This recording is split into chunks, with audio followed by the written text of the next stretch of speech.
Olá, hoje vamos mergulhar num caso que chegou pra gente lá de Bom Jesus do Itabuana, Rio de Janeiro.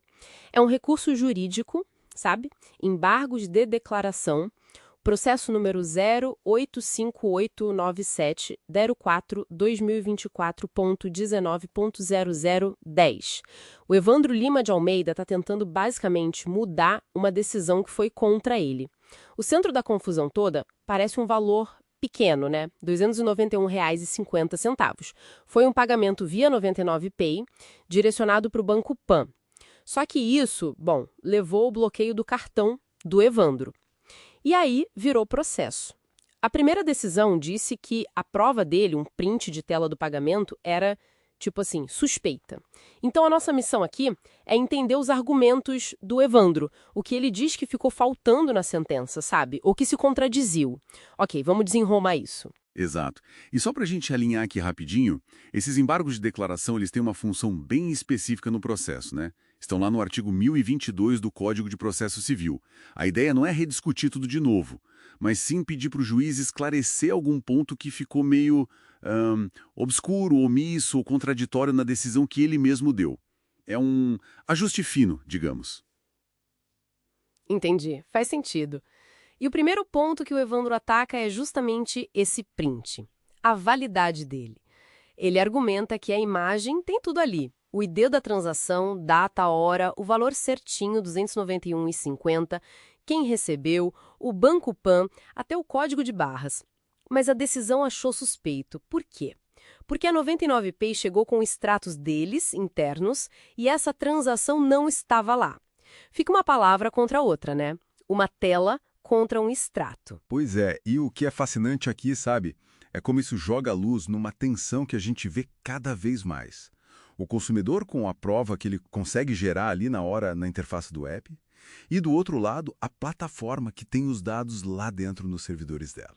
O Código de Processo Civil, lá no artigo 434, ele até aceita documento eletrônico como prova. O Evandro aposta muito nesse ID. Um ID único da transação seria a prova real, né? E o ponto-chave que ele levanta é, olha, a 99Pay tem tecnologia para rastrear isso, certo?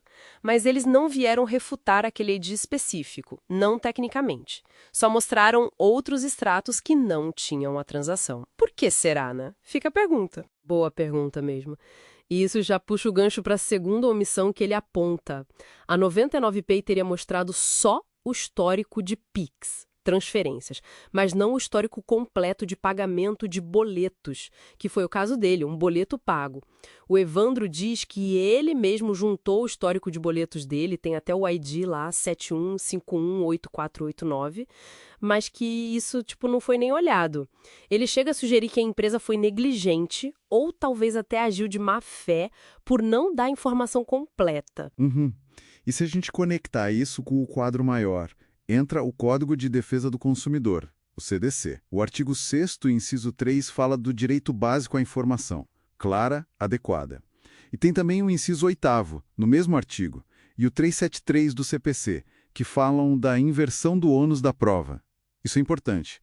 Significa que se a empresa tem mais facilidade de provar porque ela tem os dados, né, a obrigação de apresentar a prova pode passar para ela. Então a questão que fica é, se a 99Pay tem o registro completo de boletos, por que mostrar só uma parte? Isso pode acabar pesando contra ela, a favor do consumidor. Verdade.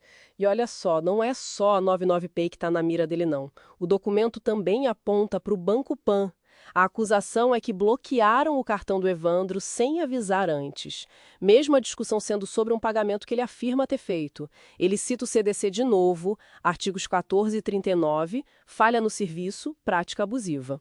Essas coisas. E até mencionam uma decisão do Tribunal do Rio sobre um caso parecido de bloqueio indevido. E por último, um ponto bem sensível que ele levanta, a questão do dano moral. Parece que a decisão inicial simplesmente ignorou esse pedido, passou batido. Mas o Evandro argumenta, poxa, o constrangimento de ter o cartão recusado na hora de usar. Isso não foi sequer discutido. A base legal seria o mesmo artigo 14 do CDC.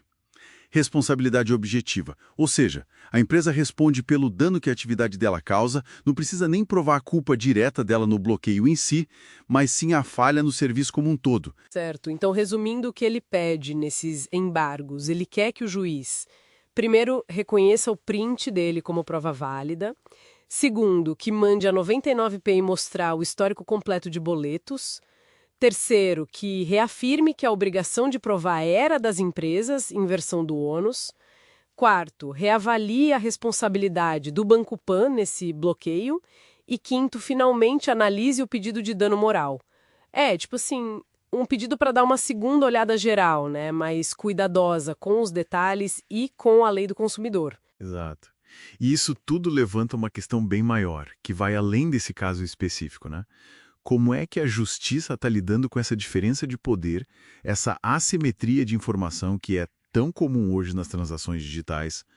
Qual é o dever real dessas plataformas gigantes de guardar e, mais importante, de fornecer os registros de forma clara e acessível para resolver essas disputas? E que peso a gente dá para uma prova que o próprio consumidor gera ali no celular dele, um print, quando confrontada com os registros internos da empresa? Fica aí a reflexão, sabe? Sobre como o direito precisa continuar se adaptando a esse mundo onde a prova, muitas vezes, está ou no nosso bolso ou num servidor do outro lado do mundo.